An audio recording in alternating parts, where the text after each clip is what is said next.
Hey coin collectors, Dan the Collecting Man here. Today I'm going to do a review on the perthmint Lunar Horse quarter ounce special edition. This one here is for the Hobart Money Expo that was in September. So these ones are a nice little collector's series that I've been starting to collect. I've got a couple so far, and I think they are quite unique, and I have a gut feeling that in the future they'll become a lot more collectible than what they are now. So I'm going to go through a bit about this and a bit of the other ones that I've got, compare it to the other design, and I've also got a printed coloured signed certificate that I can compare this one to. So let's go into this one for a little bit more detail first. This one was obviously released at the Hobart show, which is something that we haven't seen for a while, to seeing the Hobart show. So really cool to see that one there. And this was retailed at $45. So it is expensive when it comes to a silver content point of view, but obviously it is a very low minted and it is a colored coin on top of that. So definitely adds a lot more collectability to it. So the mintage of these for this year is only 2026. So that's the issue limit. So as we can see here, it's got issue limit of 2026, but it's got maximum mintage of 15,000. But like the previous years, I haven't seen any other quarter ounce coins released. So they've only released it at the show, one show for the year. And then after that, you don't really see it being released again, which makes me think that that is the final mintage. But unless they're sold overseas, I'd love to know in the comments below. But as we can see here, it's quarter ounce. It's a 25-cent coin, which is something quite unique.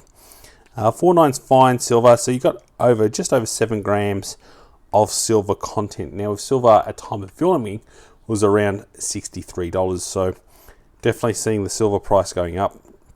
So Ying Zhong was the designer of this year's horse. So I compare it to a larger scale design here. So this is your 5-ounce coin. So obviously a nice piece of silver there at 5 ounces. But having a colored design is really nice and unique. The only thing I would call out on this one, it would have been cool if the horses were maybe different colors compared to each other, having 2 brown horses, but not sure what people think about that and think if that's a good thing. So I'll compare it to the colored certificate that I've got. So that's something that I try and collect as well, is these certificates are handed out on day of release, and this is a special limited edition certificate. So as you can see here, this is the certificate here, and we can see the colored edition here. So you can see how that's obviously a nice close-up imagery of the horses there. And then we've got the limited edition signed by Ying herself, which is really unique and kind of cool. So you can really see the colors pop out on this one. And if I flip it, I'm being very careful. This is quite collectible. So this is number 30 of 300. So very hard to get this one. This one's for the proof edition. So when I got the proof gold, it ties in with that one. But the imagery itself is for the silver, which is something pretty cool. So I thought that's something nice to tie in though. So you can see the 2nd of September was when the issue was released.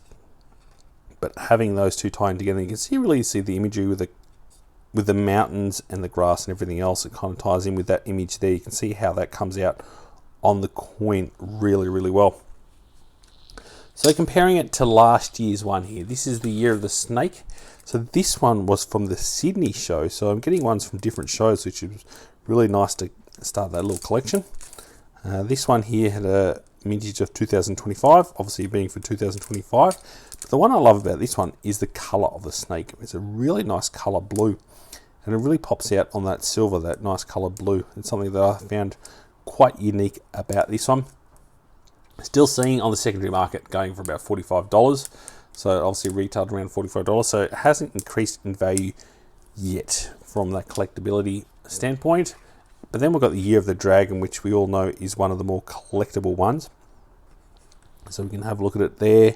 That's the design, actually goes around this way. That's the design standpoint there. So this one you're now looking at around $80 on the secondary market. So we've got Queen Elizabeth on there. So this one had a max mintage of 200,000, but the issue was only 2,000. So again, max mintage is very, very high. That's extremely high compared to the other two.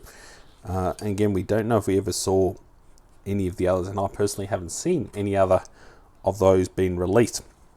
The only call out I'll put from a perthmint quality standpoint is obviously they put these capsules in and they put it tightened with the card, but the coin is not straight. So you can see this one here, I've got to go this way to look at the coin instead of being like that, and this one here is down this way instead of being around. And you can't, it's really hard to open up the coin, open up the capsule and turn it without damaging the card itself, and it's something I don't want to do. Where this one here is almost straight, you can see it's on a little bit of a tilt. But that's probably my only call out from a quality standpoint, is when they're putting them in and tightening the capsule, they should ensure at least that the coin is straight in the design, because it's, like I said, you can't really do it yourself, and you don't want to be spinning around to try and make it work. So from a quality standpoint, that's probably my only call out from this. But it is fun to have that. It will be cool to see what is released next year, what show. Now that I've got a mix of the Hobart, this one here was out of the Melbourne, and this was released at lunar year on the actual 10th and 11th, and I think the 11th off memory was the lunar year day. So that's pretty cool to have that one tied in with those as well. So from a design point of view, I think it's pretty cool. I know a lot of people love the Year of the Horse. It's almost like the third most collectible coin to get out there. So I think having a coloured edition Year of the Horse at a reasonable price, it's not like a 1 ounce proof. This one it's not a proof coin. When you look at what the condition of this is, it's just known as a coloured coin. So it's not a proof edition. So it's frosted very much like the bullion edition here. As you can see, it's frosted like that, with just the horses being coloured. So that's the only difference from a quality point when it comes to the coin itself. But I still think it's very cool to have, and something nice and unique to add to the collection. And I'm not sure personally if there's been any for the prior year, so I'd love to know in the comments below if there's been any 1/4 ounce editions for the Ander pre-2023. Something that I'll probably look into personally myself and see if there's, but I'm not personally going to go back in and buy some of the old ones. I'm just going to collect them moving forward. The only thing that was a shame about this Ander show is they used to do, most of the shows this year, they did a $1 special coin, $1 coin, Mob of Roos with a special privy mark on there, and it didn't look like they did it for the Hobart show, which was a bit of a shame this year, because it would have been cool to have that, because I got the ones for the other shows but not for the Hobart show. So a little bit of a shame there that they missed out on that one. But still, it's very cool to get that, and I would have loved to have gone to the show. It sounded like it was very cold over there, almost -1 degree on one of the mornings. So hopefully you enjoy this video and you enjoy the coins. I'd love to know the feedback down below. I know I was a little bit late to get this one out, but better late than never, as they say. So make sure you give us a thumbs up. Make sure you do subscribe to Danny Collect Command to stay up to date. In the next couple of months, we've got a lot of cool videos coming up, especially talking about what were the best coins of the year. And as always, thanks so much for watching and joining the coin collecting community. I'll catch you in my next video. Dan.